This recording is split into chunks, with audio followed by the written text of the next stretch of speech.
Five, four, three, two, one.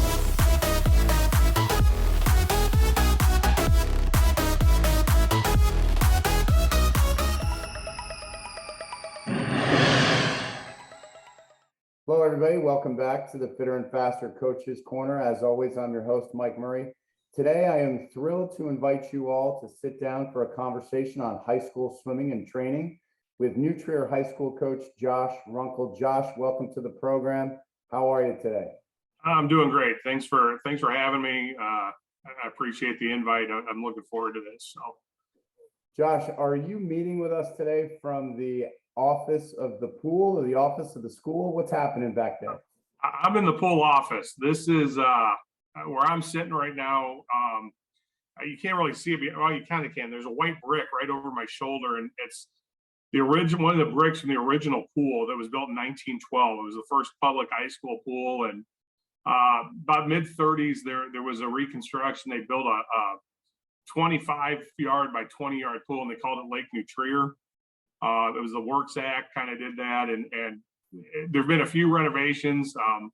We're on about our fourth deck, so there's just layers of deck.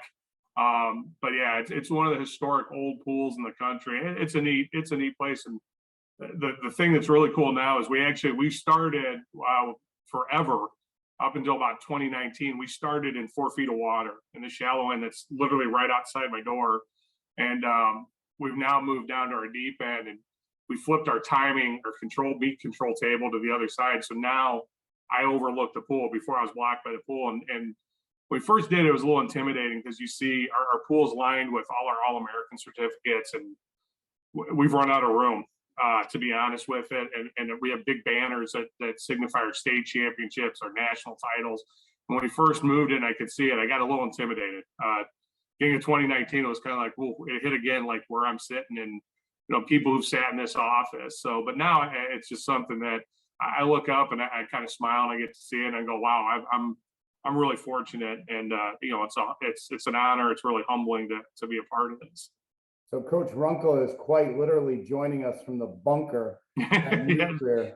It's about what, if you stand up too quick, you're going to hit your head. So, well, Josh, I was floored by your presentation at the Astroworld Clinic. I took a lot of notes. I think I filled my notebook most with notes from your talk. And Dan, my associate head coach, and I sat there, and we were trying to pick apart some of the things that you were doing and see how we could use them in our program. You mentioned, the brick above that left shoulder of yours and all of the history at New Trier. The high school sports scene in the Midwest, particularly where you are in Illinois, has always been very rich with history. You mentioned you feel a responsibility to the school and the program. Talk to us about some of the core values that make New Trier what it is and what you relay to your athletes at the beginning of each season. We really talk about, and Mark Onstad, who was my predecessor here, and is also the guy who hired me for my first coaching job 20-something years ago. He had a core set of values, and he printed them up, and it essentially just came down to, honesty, integrity, hard work, dedication, just all the things that we all talk to our athletes about. Over the years, I think we kind of tweak that and twist that to fit our needs. And so when I got here one day, I was kind of sitting here thinking about, what do I want kids to really value out of this experience? Because, and Mark told me this, and while winning state championships and having All-Americans and all that is a big part of what we do. It's not the sole thing of what we do. What can we teach these kids? What are these kids walking out the doors after 4 years? Not just in our program, but in our school. What are they like? And I always use the measurement of how good were we as a team. Well, ask me about 15 years and we'll see what they're doing and how they're doing. So, we have a sign in our locker room that says we're going to value each other, our time together, and the journey that we're on. And we really kind of preach that to our kids. We don't want to waste time, because time is our most valuable asset that we have. You can't buy it, obviously. And it's something that we want to make maximum use of our time, and we want to value our time with each other, because we're all in this together.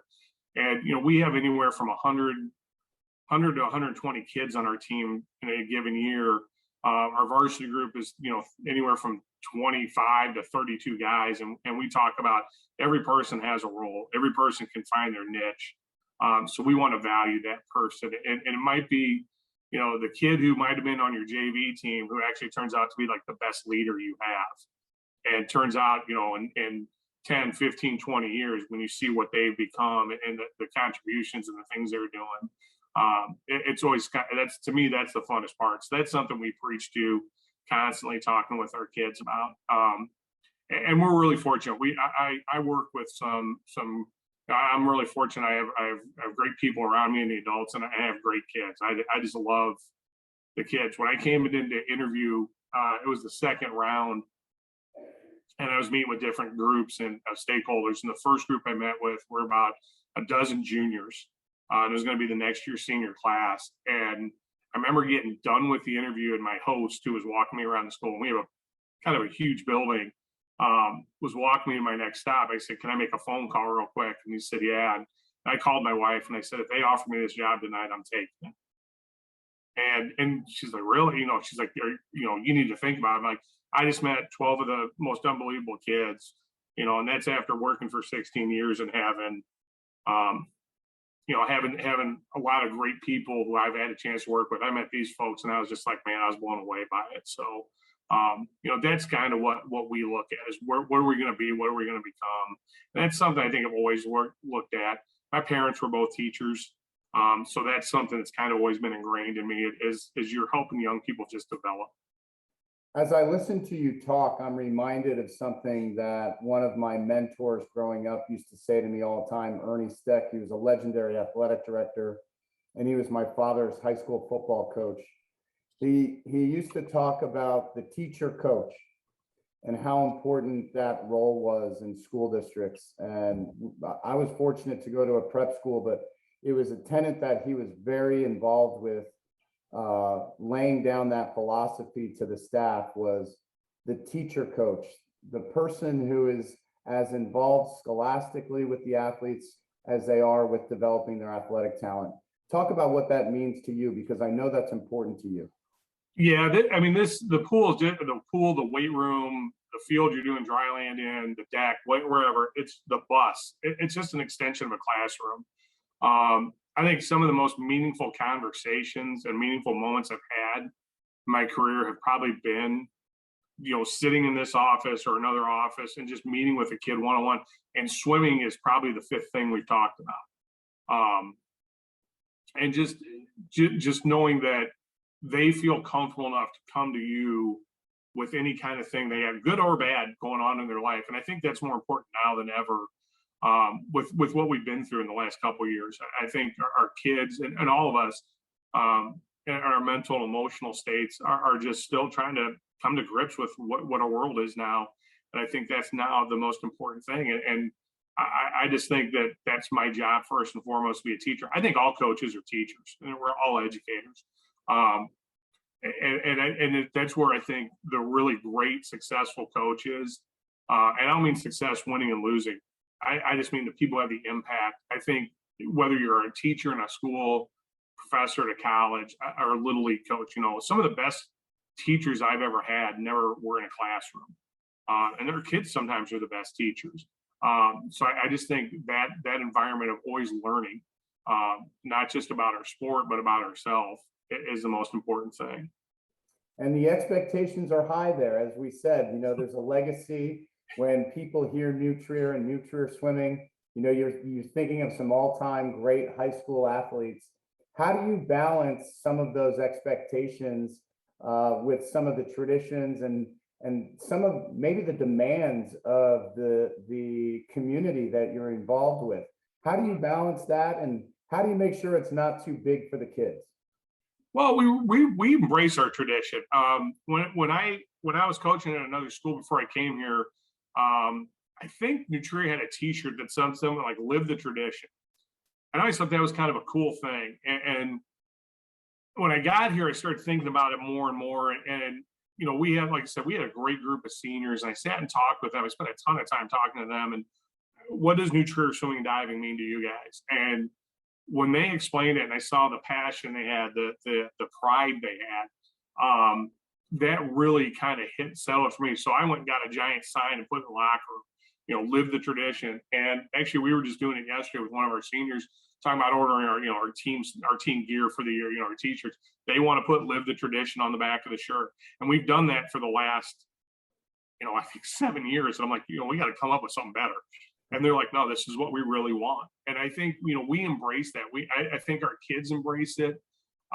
They know there's expectations, but the biggest expectation, nobody's going to have bigger expectations than ourselves. My first year here, I'll never forget, we hosted the state meet, and Dave Robertson, who was a coach here forever, and I mean, just one of the most successful high school coaches ever. I think there's like 2 high school coaches in the International Swimming Hall of Fame. Coach Robertson's one of them. He just passed away about a year or so ago, and he happened to come to my first state meet in 2015 with his son, and it was kind of a thrill to meet him. Our kids came over and got to shake his hand, and he's just a legend. And I remember there was like an email chain going back about how Coach Robertson had been here, and in the wrap up, somebody wrote, well, Truro only got 5th place at the state meet, and I was sitting there thinking, man, only 5th place. The highest finish I'd ever coached before I came here was 11th. So with 5th place, I was almost doing cartwheels down the deck. I mean, I was ecstatic. And, I'm like, man, only 5th place. And then, the next year we got 5th place. So I was kind of like, I thought we should have been a little better both years. And then we ended up getting 3rd and 1st. And that was kind of like, yeah, everybody was kind of like, yeah, that's what we should be. We should be winning trophies. We give trophies to the top 3 teams in Illinois. The year after we won, we went 5-5 in dual meets, and we finished 18th in the state meet. And I got to be honest, I think that's the best coaching our staff has done in my time here. We got more out of that group of kids than I ever expected. We weren't as good. We just physically weren't as good. And we had a nice group of kids who worked their tails off to be as good as they could. We just weren't good enough. There's no other way around it. And, I'm as proud as that group that went 5-5, and we were everybody's senior night that year. It seemed like everybody wanted us for senior night, because it was a different year, and for our coaches, some of our coaches have been here for 20 years. It was a really different year for them. But I'm as proud of that group as I was the group that won it the year before, any group I've had after. And so the expectations, we talk about what the tradition is. It's whatever we decide it is. Is it winning state championships? Is it filling up banners? Is it winning dual meets? Is it making All-American? Or is it just being as good as we can be and trying to figure out where that ceiling kind of comes into it, and how can we punch through it? Can we get to it? And I'm fortunate. I get a ton of support here. Our school, our administration, our coaches, our families are really supportive. Somebody once told me, we're behind, parents, you might hear from parents, we're behind you all the way, win or tie. But I gotta be honest, I think, I've been pretty fortunate. I've had pretty good support here personally since I've been here, no matter win, lose, or tie. So that is the thing of trying to balance it and trying to make kids be realistic. We've graduated some just absolute, just great athletes from here. And, the one that comes back, and I bring him back to speak as much as I can, was in town, was Reed Malone. Swam out at USC, swam on a relay at World Championships years back, was a World University Games gold medalist. And, we don't have those guys walking through the hallway all the time, but we have guys who are pretty good walking through the hallway. And I think that's what they got to realize is, there aren't a lot of those guys around, and you don't have to be the next, insert that name. You got to be you. And that's what we try to do. I actually had a conversation with one of our freshman girls yesterday, who's a good little swimmer, and she's working her tail off. She's a tiny little thing. And she's gonna have a really good high school career. She's gonna be a really good swimmer. She's got some club events of the 200s of stroke, 4 IM stuff. She's good in that stuff. And it's like, yeah, you're just new here. It's okay. This is 6-7 weeks into a season, and she's worried about where she fits in. I'm like, oh, we got a long time to figure that out. So it's just kind of trying to balance that expectation more with the kids. Absolutely. And one of the things that I took away, and Dan took away from your talk at ASCA, was how organized you are. So let's get into the nuts and bolts of this. You've got a how many week season for your high school season? We go 14 weeks from start to the end of the state meet. So yeah, it's a short, quick one. I'm going to correct you on the organizer. I know a lot of people. You cannot see my desk right now, so yeah. But I appreciate the compliment. But yeah, it's a 14-week season. So how are we setting up our season when we take a look at those weeks? Well, and I think we do it a little bit different. I do it a little bit. I've tweaked some things over the years.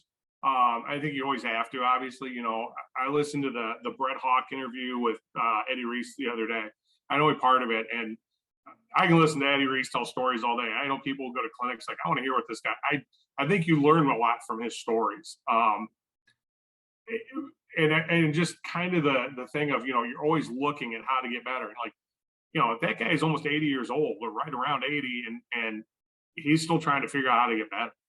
And so, and what we need to change, because every year is different. And I embrace that idea too. And so what we've done here is the difference here than where I've been in the past. Our varsity guys, and kind of just focusing just on those guys, they're swimming for their club team year round. I almost cherry pick, our kids swim for about 4 or 5 different clubs here. We have great club programs in the area, great coaches. I've gotten to know them. I've had a chance to work with a few. I'm in contact with them often. Maybe probably not as much as I should be, but I do reach out and kind of check in on kids. They always, know they're more than welcome to come visit us at practice, see what we're doing. They've always been the same way. But when our kids come in, they're ready to go. They've been swimming, typically since Labor Day, and we start the Monday of Thanksgiving. So we don't spend a ton of time where some high schools might traditionally go kind of that old school, hey, we're going to spend 4 weeks just going pure aerobic. Our guys are coming out of a taper meet or some sort of rest. They're coming in almost as fast, if not going lifetime best, pretty darn close to it. We've got one group that just full on shave and taper. So they come in, we're ready to go. So we really spend those first couple weeks just keep developing that speed. They're already on a high. They're feeling good about themselves. We keep it going. I don't think we're a big yardage volume program. I kind of quit counting years ago, and I do look at it because I have gone overboard when I've done that a couple times. But our volume probably that first couple weeks is a little bit lower, and we're working on front end speed and just going. And, we're still getting, I'd say 5K in a workout. So it's not like we're slouching it or anything 4K, but yeah, we go fast and we swim a couple dual meets early and teams don't like it because our guys are coming in and it's like, oh man, you guys rested it's like, no, we're living off of what they've been doing for the last 14 weeks, the great work that they've done before. And we just look really good right now. My first meet here, we swam with Team Naperville Central, who's a great program in Illinois. We went 136.8 in the medley relay, and we've got these little closets on our side of the deck. And I walked in the closet, and I just started laughing. And I came out, and I was like red. I think my eyes were kind of tearing. They're like, "What's so funny?" And I'm like, "I coached a team. We went 138 shaved and tapered a year ago, and that was our school record. These guys go 136, and they're always kind of going, it was all right." So it's just kind of that mentality. We want to go fast, and we just established that really early. Then we kind of get into an aerobic phase. I found out that when we went aerobic real early, they were too tired to develop any speed until the end. And while our kids would drop time at the end of a year, and I could beat my chest and say, "Wow, our kids were, look how hard we work. We're dropping 5 seconds at 100." That year-to-year progression wasn't getting any better. It was getting, half second, maybe 0.2 of a second better by year, instead of getting that, hey, that kid just got bigger and stronger in a year. We should be getting a second less faster. So that was just kind of how I looked at it. So we start off going fast, and then we kind of, it's a little bit of just reverse periodization. I mean, I've heard Yanti Skinner talk about that was kind of the influence to me. Of that just made total sense. So that was kind of, I think, the one unique thing we did. And like I said, we started with some speed development, working front end speed. Then we go into some aerobic, just kind of reestablish that a little bit. And then we go into a mixed stage where we just do a lot of anaerobic and aerobic stuff mixed in, a lot of mixed circuits. And then we go into, another speed race prep phase start doing some brokens and just getting the idea. I quit using the word pace about 3 years ago because I think it's a dirty word. Because when kids hear pace, they think easy, or it's just unrealistic. Like we have our guys who swim the 500 go pace. We should have a couple guys going 410, evidently, because they can hold 25 plus going pace work, but it's like it's a full out sprint. I mean, their tempo is like 0.9 per cycle, or it's just like off the charts. And I'm like, that you're not swimming like that. So now we call it race. And they kind of, and for some reason, that's kind of clicked with them a little bit better. So, and then we just rest them, and like I said, they're 16, 17-year-old guys. They're pumping growth hormone left and right. They're a lot harder to screw up than they are make faster, I think. It really is. I think if you keep them like mentally and emotionally in the right state of mind, it's, I don't want to tell everybody who's doing well, it's easy, but it's a little easier than I thought it would be with guys. Girls is a whole different animal. And I think girls are more coachable. I think guys are just way more like, I just want to brute force, flex some muscle, and let's go. And girls are so much more technical, and they're more thoughtful and mindful about it. And it's a fun mix. We coach the girls in the fall, and I'm an assistant for their program, and I enjoy it quite a bit. Josh, talk to me about what a set looks like at New Trier High School, second week of December on a Wednesday night. On a Wednesday, well, what's changing this year because we went to a different schedule in school, but probably what it'll look like this year on a Wednesday night, second week in December, we'll be getting ready for our dual meet with Naperville Central and Hinsdale. Naperville Friday, Hinsdale Saturday. We're going to go to 3 mornings a week, and one of them is going to be a lift. We're going to lift Monday morning because we can get the weight room all to ourselves. And it's a little later start for us, so they get a little bit of time to sleep, a little extra sleep in. So Wednesday morning will be off. Wednesday morning is going to be just probably a pretty quality set, especially that second week. We're going to work a lot of front end speed. I gave the example of at ASCA. I stole it from Dan Flack at an ASCA talk. I love what the stuff he does when he publishes it. I think you got to always put it in context, obviously. And I really like this that he came up with, and it's just like a progression of, 15 meters, 25, 37 and a half, 50, and it's all in 4 minutes, and it's like 2 of each, and it's just working on getting out, working on our start, working on our breakout. I think a big mistake a lot of us make, and I know I've made it in the past, I wait to work on that stuff till the very end of the year. I kind of get to the point where I'm like, oh man, we haven't done enough start work. We haven't done enough breakout kind of things, working just the technical aspects. So we just try to reinforce it right away. And so that's something we do, a longer warm up, maybe a little preset that, and then we might go into like a little aerobic set after it or a kick set. Nothing that's going to crush them because we want to build up that system. And the next morning, Thursday morning, typically we go into groups. We break our morning groups into 50, 500 and IMers. And Thursday's a pretty quality day for that group. A lot of race work, a lot of broken. Our 50 guys will be on the towers. Our 500 guys will get on the towers for a little bit. So, yeah, I mean, I don't think there's any secret sauce to it. Just, and that's the one thing I've learned over the years is I think we all do pretty similar stuff. It's just how you get the kids to buy in. And we just talk about, we want to be fast now. I don't know if I'm ever going to do it. I'm a little chicken to do it. I'm thinking of putting kids in suits every once in a while. I know one coach who's still got some blue 70s, and I wish we had those, or just any kind of bodysuit to put them in there just once, just to make them feel, hey, this is what it feels like, and just that feeling of speed. And in Illinois, you only have to be fast one day. To be honest with you, we qualify for a state meet at the sectional, which is the week before state. It's the only time you can qualify. It's the silliest setup ever. You can set an American record in that first week in December, and if you don't hit the qualifying time or win a sectional the third week in February, it doesn't matter. And it's a silly setup. We're kind of hoping to get into the 20th century at some point. We're making steps there. We're going to get the 20th first, then we'll get into the 21st, but it doesn't matter. But I'm trying to get them to buy into being fast early is the biggest thing. And that time is when we really hit it. So. You mentioned, Josh, that your competitions in the dual meet season are typically Friday and Saturday. So do you plan like, okay, maybe I can go a little bit less speed work and think more about drilling or skill work or maybe some more aerobic stuff because I know they're going to go fast Friday, Saturday? Or are you saying, hey, we're firing up another 2 days a week and getting after it? We just go. And because it's such a short season and because it is so focused on those last 2 weekends in February, just kind of found out that if you back off in spots and it comes back and bites you a little bit, I think. And so we train through everything. Before, when I was at another school, we would back off. And when I say back off, maybe a day or two out from me, drop down about 75% of our volume and intensity, maybe work a little more drill work, maybe work a little more technique, some skill stuff.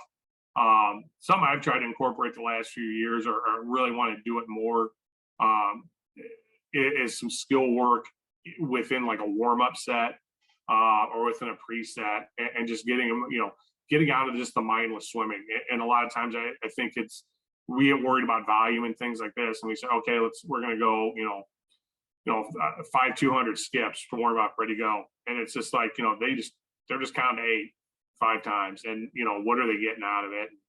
Instead of like just being more mindful. I've talked to a couple coaches, a couple club coaches nearby, got some great ideas. And asked Braden Holloway's presentation I thought was really, really neat. This morning we did something similar. I was coaching a backstroke group this morning, and we did a 600, and at the 75 they got out, they did a backstroke start.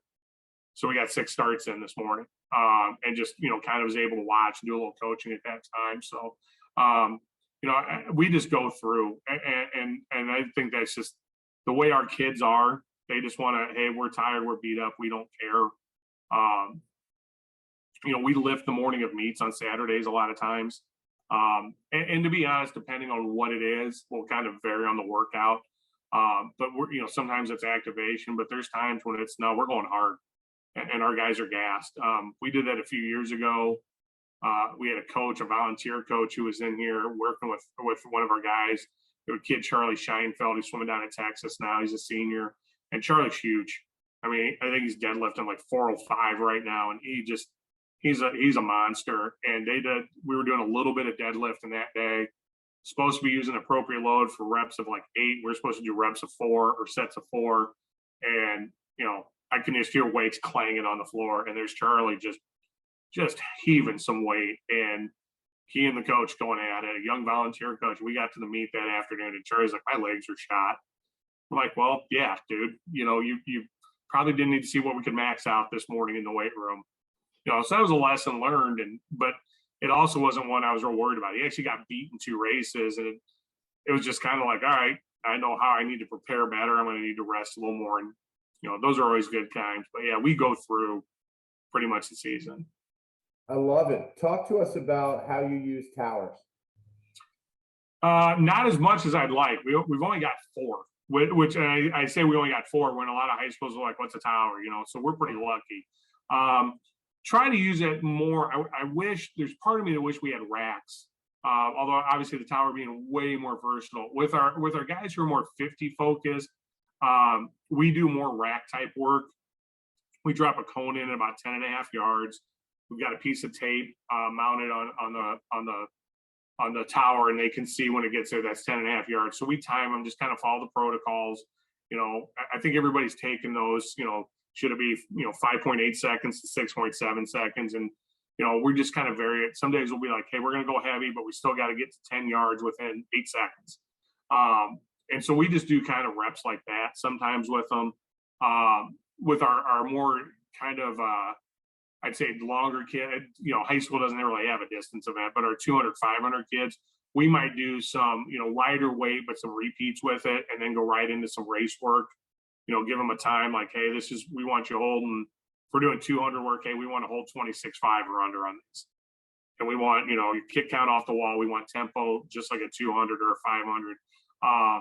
We had a guy years ago, a few years back, who just was going to end up being our 3rd flyer, but he was our best 50 flyer, and we could only enter 2 guys in the sectional per event, and he was going to make the lineup in our medley relay. And we just kind of, about 6 weeks out of the state meet, just made a decision. You're swimming a 50 fly. We put him on that thing every day, every morning, and we put a mono fin on him.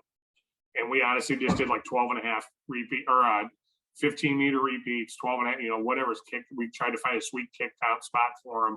And then we would go, 25s with it underwater. So just little stuff like that. But yeah, I'd like to get more into it and use more. I wish we had 8. We had like, one in every lane. But again, that's kind of greedy. I went out to Arizona years ago, like in the early 2000s. And I was like, holy cow, we had a connection with Frank Bush through somebody I worked with. And I remember just being like, oh my God. I mean, they had a tower like every lane going the width of the 50-meter. And I was like, wow. And he's like, yeah, we use it every day. When I went to Virginia a few years ago, I keep like name dropping. But they had just gotten some more in. And Todd DeSorbo was telling me, yeah, we use this daily. And we try to put some kind of resistance work in every workout we can. So either towers, that gets a little tough here. We can only do it in the morning because we're 8 lanes and we have 3 diving boards at the end. So we have divers going as we're swimming under them. It's a pretty interesting thing.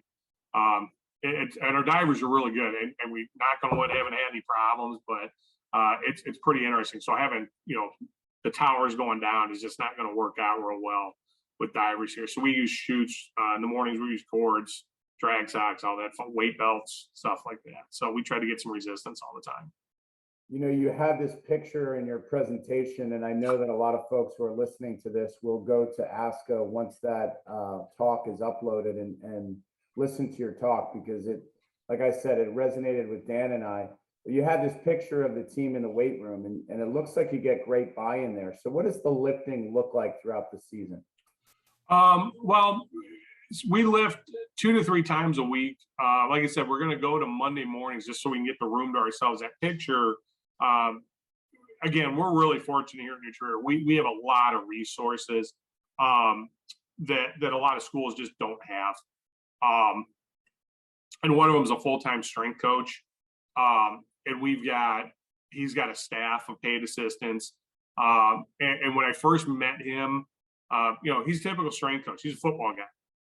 I'm a football guy. So, he and I could connect right away. And when I met him, his energy level was just through the charts. And all I asked him was, we were lifting in the mornings at that time. And I just said, all I need you to do is be this guy at like 6:30 in the morning and just get him going. And he actually has done a Jim Davis thing. He presented at ASCA a few years ago, along with our girls coach out in DC, about building culture in the weight room and through dryland. And he's just been fabulous, researching, talking to people. He ended up at a conference in Louisville, and he went and found the strength coach in charge of the swim program. And he went out and had a cup of coffee with him and just picked his brain, like, hey, I'm coaching high school kids. And just, kind of, are we doing the right kind of thing? So we look at more, we don't do anything swim specific, I don't think. We do stuff more just general strength training. My favorite line, I think I told this at the conference, was, we don't bench press. And as soon as people hear us say weightlifting, everybody thinks we're in bench pressing. I teach a strength and conditioning class here, and that's all the guys want to do. And we literally just started benching last week. We were doing push-ups. My favorite line is, tell me why swimmers should bench press, and you can't say the Texas men do it. Give me a reason. And there's some people who use it, and there are benefits to it. But, our strength training, it's pretty simple. We squat, we clean, we deadlift. We work on different planes, upper body, lower body, push, pull. Try to get as much balance work as we can. We do a lot of things on one foot, do a lot of band work, a lot of cord work, pretty general stuff. I don't think anything, again, earth shattering, but our kids have really enjoyed it. And it's the environment that our strength staff creates. We went in there a few years ago, and they decided to do some battle ropes, and we're in there with the football team, and we got some big kids at this school. And I think the football team guys were a little annoyed that, hey, why are these guys in here? And then they looked at a couple of our guys like, wow, they're really getting after it. And so, our coaches bring out the battle ropes, and they go, let's get a football guy and a swimmer. And, good sized football players said, I'll go. And this one kid who said from our team, who said, I'll go. I'm like, oh, that's the last kid that I thought would volunteer. And I'm like, he's going to get wrecked. And sure enough, 2 pulls in, and our guy goes flying across the room. and the entire football team mobs the guy who won. They just dogpile and they're going nuts. And our kids are looking like, what are they doing? This is nuts. And I'm like, oh, they're just celebrating. It's a victor. They're winning. They want to compete. And so we decided to go round two, and we had a pretty good sized kid who plays water polo, Division I college water polo. And I mean, he's a horse, and he got up there, and about 3 pulls, he yanks the football player across the room. The football team mobs the swimmer. All of a sudden, our guy's at the bottom of the pond, and the swimmer, and I'm looking at him like, get in there. And they just thought it was the greatest thing in the world. And it's just, they've really bought into it. And I think that's like anything. If they believe in what you're doing, they're going to go after it. And our girls have gotten a lot better at it. They've been in the weight room with our strength staff for about 6 years now. And we were in there, I was in there last week, a couple of days with them, and I'm amazed at, like, not just how strong they are, but how they're getting after it. I mean, they're really cranking. And that's, I know with not just male or female, but kids in general, that's a hard thing to do. But they really do. They enjoy doing it. They spend the time doing it, and they've really bought in. I think, again, it's credit more to our strength staff than anything else. I love it. It sounds like it's helped really build the culture, and great segue into my next question. 14-week season, Coach. What does the taper look like at New Trier? 2 weeks, when we get to the end of it, they dip their toe in the water. We rest. I mean, and sometimes I'm always worried we're doing it too much, because our kids, we end the high school season on Saturday. They go back to their club team on Monday, and then we have our state senior champs Thursday, Friday, Saturday, Sunday. And then a lot of teams are going to NCSAs or Speedo sectionals after that. And I'm always really concerned, especially a lot of our kids. We don't have a lot of 50, 100 type kids. We have a lot of 200 stroke kids, 400 IM. I would love for high school to add the 800 free relay and the 400 medley relay. I think that would give us a great chance in a lot of stuff, better than we are now. We set our state record in the 200 medley relay a few years back, first school to go under 130. And I'm like, I bet if we win a 400 medley, it'd have been way more impressive. But we focus, start getting, by that point, we've got our lineup set up. Everybody knows where they're going. We just do a lot of race specific work. This last year during COVID, we had an 8-week season. So we did 1 week of rest, and it was a lot. I would give them a yardage amount, just say, I want you to do this, and 300 yards of it has to be fast. You can do it however you want, but you can't do more than 100 yards at a time or something like that. We get a lot of assist work going in. We do a little bit of visualization with them. Probably just start focusing more on the details. We take some time. It's a lot of low volume. We probably drop our volume the first week by almost 50%. And then the week after that, we almost go 50% of that. So, I mean, it's, I'd say 60, then to 50 of that. So, I mean, it's a pretty low volume though. That last week, we are honestly, because we've had the sectional meet on Saturday, hopefully, we've qualified. Hopefully we haven't had to rest anybody to get in there. We throw them in suits and caps just to make sure, we get our time, get our kids through. And then it's more just kind of zeroing in and kind of, sharpening that knife, so to speak. So, and we talk, we spend a lot of time during the year talking about nutrition and sleep, taking care of yourself. And I think that part of it's a real important part. And again, it's like starts, turns, and finishes. You can't wait till then to do it. You got to do it early in the year. So, but those 2 weeks, we really hammer on it. How individualized do you get, Josh, when it comes to, the different events, who's doing what? A little bit. Our guys who are a little bit longer, are going the 2 and the 5.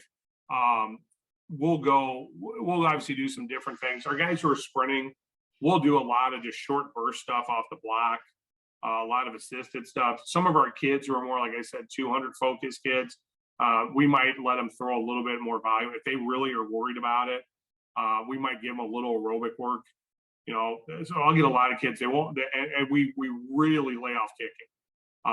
And just, bring the legs back. It just takes so long.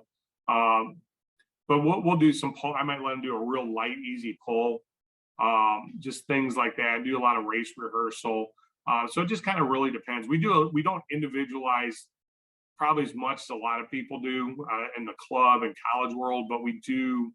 I think we do cater towards events more than anything else. We do the same thing in the weight room. We'll lift the week before, but it just kind of depends on who you are and what you think you need. And most of the time, again, they're 16, 17-year-old kids. A, they don't know what they need, but B, it's probably not the worst thing in the world. A little extra work isn't. Give them a little more extra sleep, and it's probably going to be just as beneficial. So, I think we do kind of cater to some of the needs a little bit. And I'll have kids come up and say, hey, I just want to swim. Like, we had a kid a couple years ago, it was our 200, 500 kid. And he said, I just want to swim a little bit. And I was like, all right. He goes, do you care if I pull a 600? I go, doing what? He goes, just pull a 600. I go, knock yourself out. So every day at the end when we're done, he's like, I'm going to pull a 600. Then as we got like 3 days out, I'm like, why don't you pull a 300 today? I don't think his heart rate was ever over 120, 130 beats a minute, but it made him feel good. So I'm just like, go for it, man. I love it. I love it. And I love, the trust that you have with your athletes and that they have with you. You felt comfortable going to you, asking for that. Josh, what's the role of the parents in your high school program? How do they contribute to your team? What do you do as a coaching staff to keep them involved? Well, we try to communicate with them as much as we can. And like I said earlier, I've been really fortunate. I think there was that perception that it was win at all costs here. If you don't win, they're going to run you out of town. And that's never, ever been the case to me, and especially from our parents. It's been very supportive. We try to involve them a little bit. I'm trying to figure out even more ways to have them be a part of this. Because especially for our seniors, we have kids, and we've actually been running into problems with this.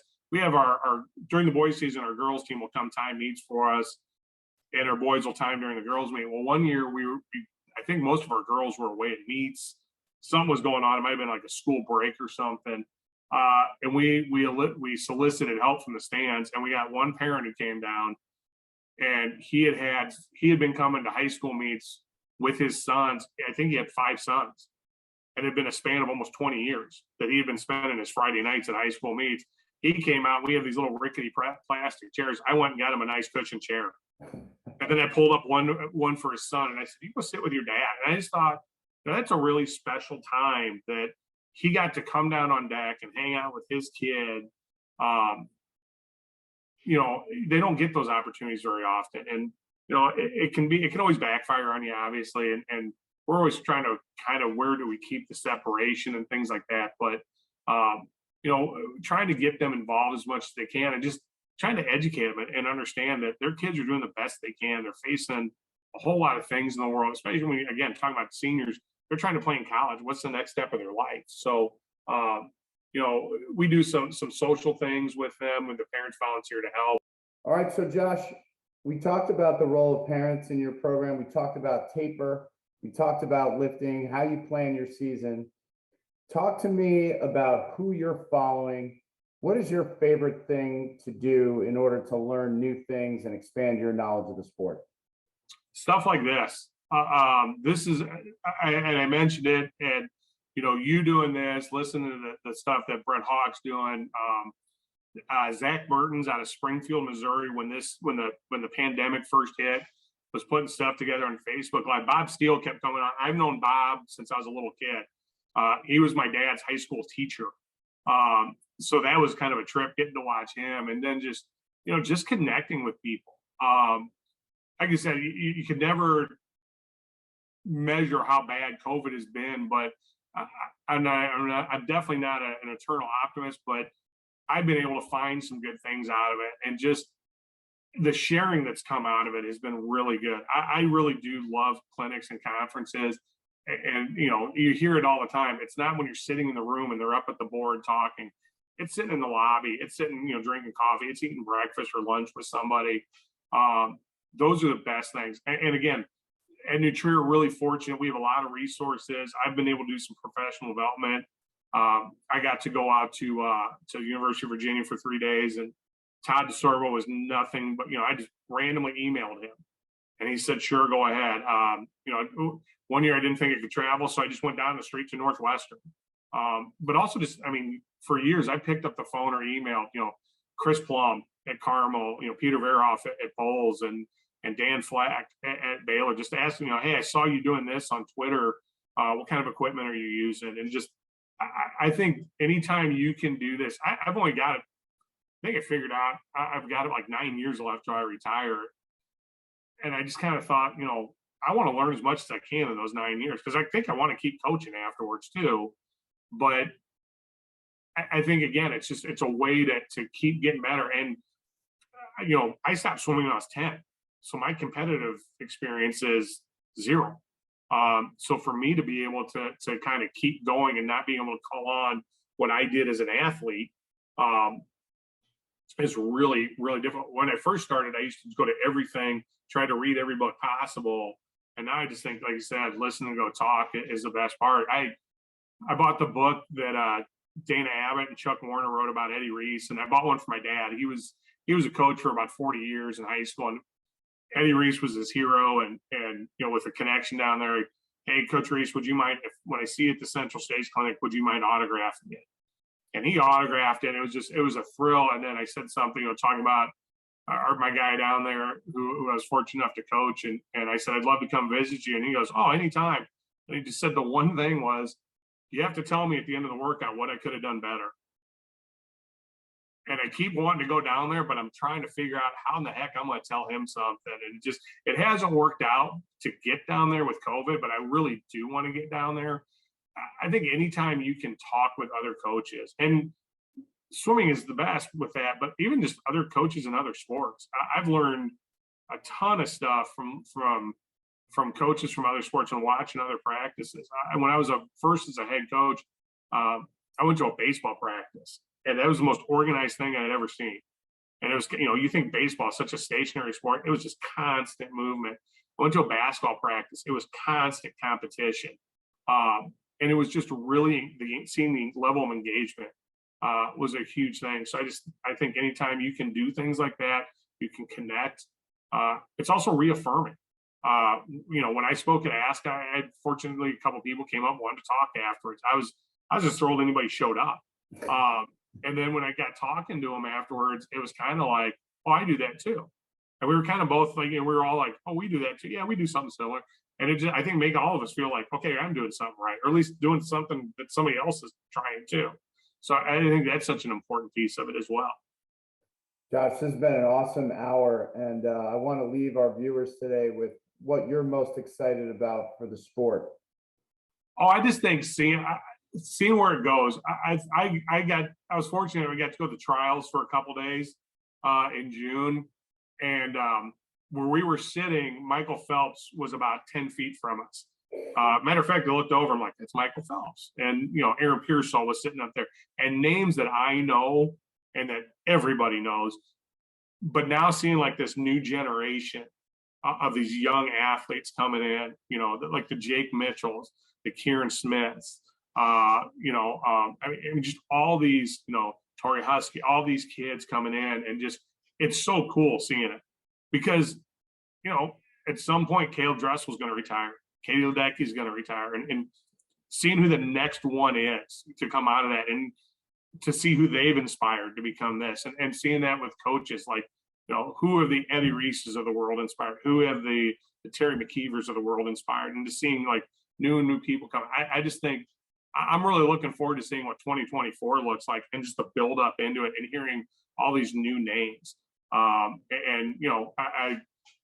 It's just, to me, it's a really exciting time. There's opportunities that I think haven't been there for athletes now, because there were such great athletes there. For Michael Phelps and Ryan Lochte were generation, multiple Olympics, and generational talents. Katie Ledecky's in the same boat. But now seeing all these young kids come out, I just think it's really exciting. I think the direction of the ISL, all that stuff. Watching that on TV, that was cool. I never really I kind of followed it, but just seeing where the sport people are trying to take it is really neat. I'm with you there. And Josh, how can people get in touch with you if they want to ask questions? You can probably email. Well, I'm in a dungeon, so good luck trying to find me. But if they want to email me, do you want me to give you my email? Perfect. It's Runkle, RUNKLEJ at nths.net. And if anybody wants to email, call me 847-784-6576. That's my office line. That gets through, my cell doesn't. But I'm happy to talk with anybody. Like I said, I think that's one of the most important things. I told you before we started. I'm a pretty good thief. I think I've been stealing from people for 20 years, and if I can give one thing back, that makes me feel a lot better. Well, Coach, it's been a great hour. We appreciate it, and look forward to seeing you more. Thank you very much. This was a thrill. I appreciate the offer and the opportunity.